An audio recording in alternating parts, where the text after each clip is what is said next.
Right now I have what they call a string of competition horses.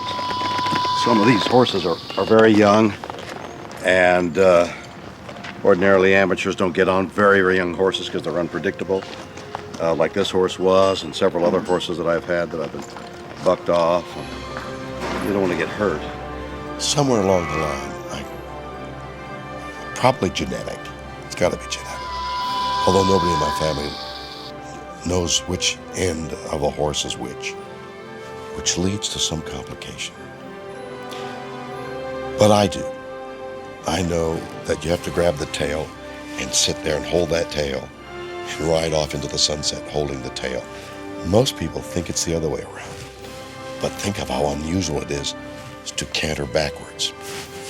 A backward canter is a very bad thing, especially in the high holidays. There's multiple jokes going on. I love horses, and I'm intrigued by horses. And of late, there have been times when I have become one with a horse while on their back. I've ridden now for 20 years and have taken the sport very, very seriously. On some of my horses, I can forget technique, forget everything else, but the art of being at one with the horse. So when the horse has galloped, it's been me galloping. And I've gotten good at the competition. I'm knocking on the door to be number one in the sport.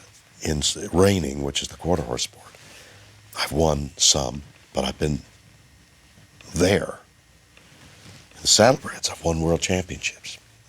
So even though I'm an actor and director and all these things that I'm doing, I'm also a competitor, and I'm competing against 18-year-olds whose whole life is a horse. They have nothing else but doing the horse.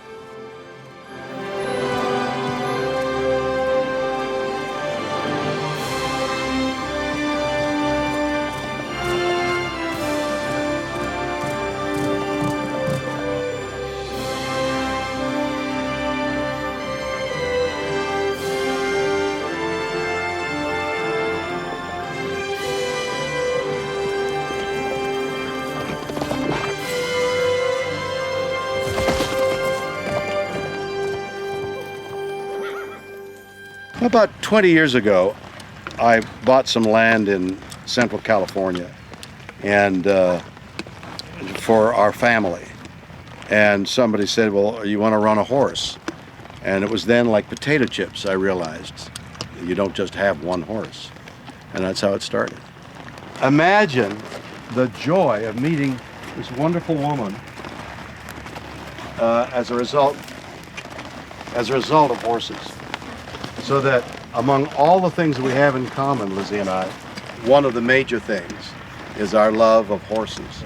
And the fact that she was a professional all these years would kill her to be out of it, and it would kill me to be out of it. So here we are, having the most wonderful life together, and a portion of that is as a result of our love of horses.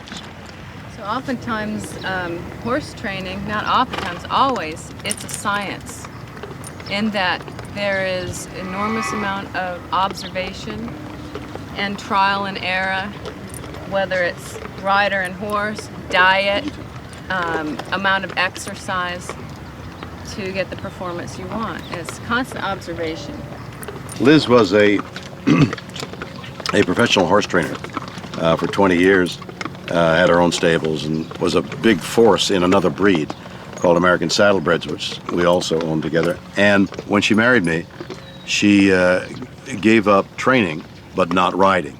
So she's come into this discipline and has learned to do this as excellently as she has.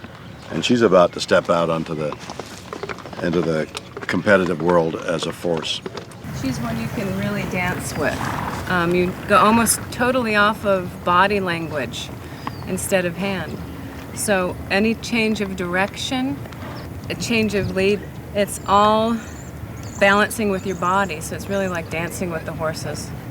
I've been working for Bill almost 15 years. It started, I used to see him around the horse shows. And, you know, I guess when you do well, they notice you. So it started there, and he one time he asked me at a horse show at Del Mar, where I was located. I remember telling him Moore Park. His trainer was in Burbank at the time. He said, "That's out there, isn't it?" I go, "Well, about 45, 50 minutes." And within a year, he called me and came out. Together, I watch them, and then I'll watch what they'll warm up their horses circling, and what they usually do is they work their horses at the lope, and they work on their they ride the horse off their body and work their mouths a little bit. And then after they've done that, they might speed up, do some fast circles, and then from the fast circle, they will come down to a slow circle, a lot up with their body. They'll work on the stop a little bit. They'll roll back. They'll make sure the horse's mouth is where it needs to be, meaning light and responsive. They'll stop the horse a little bit. They'll work on some spins. I'll work on making sure their hands are in the right place. Reining's way more difficult than Western pleasure. There's a great deal more difficulty on a reining horse than riding a Western pleasure horse. Now, reining has become international. Many horses from this country are shipped to countries all over Europe and South America, and it is becoming. It's a demonstration now in the next Olympics. And it could very well become an Olympic event. So reining, which is a purely American sport, has been exported to many countries all over the world. In reining, there is a alphabet that we use, and I'll demonstrate them for you. One is the backup. And the backup, although seemingly simple, has got to be done with the same flair that the other moves are. Then there's the spin to the left. Oh! And what you just did there would be points against it. She was saying, "What do you want to do?" Oh! And lining up directly is also part of the finesse. I mean, everybody can make those turns, but to do them fast and with finesse is where the big points are. So those are the spins. Then there is the fast and slow circle.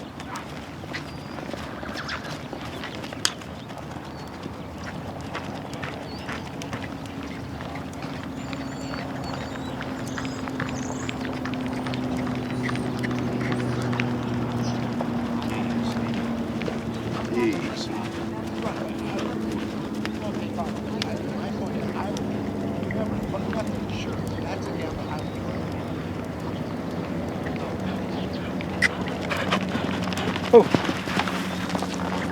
So, fast and slow circle is deceptively simple because the horse is going fast and suddenly you're asking them to come right down and go slow.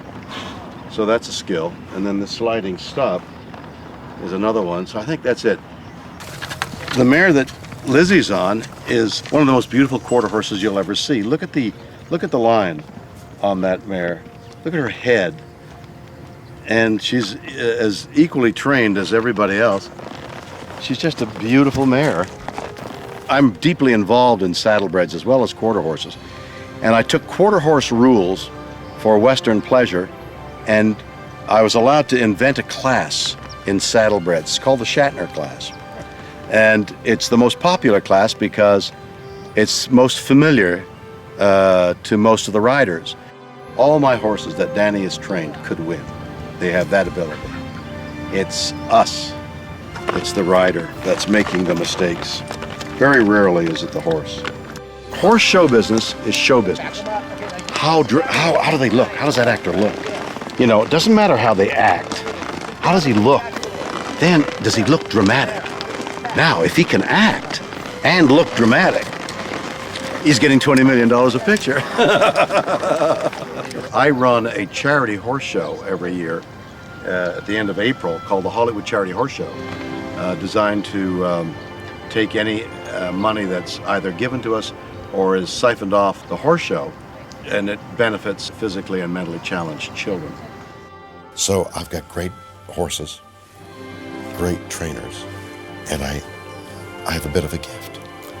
And I go there to the horses with my wife as often as I can.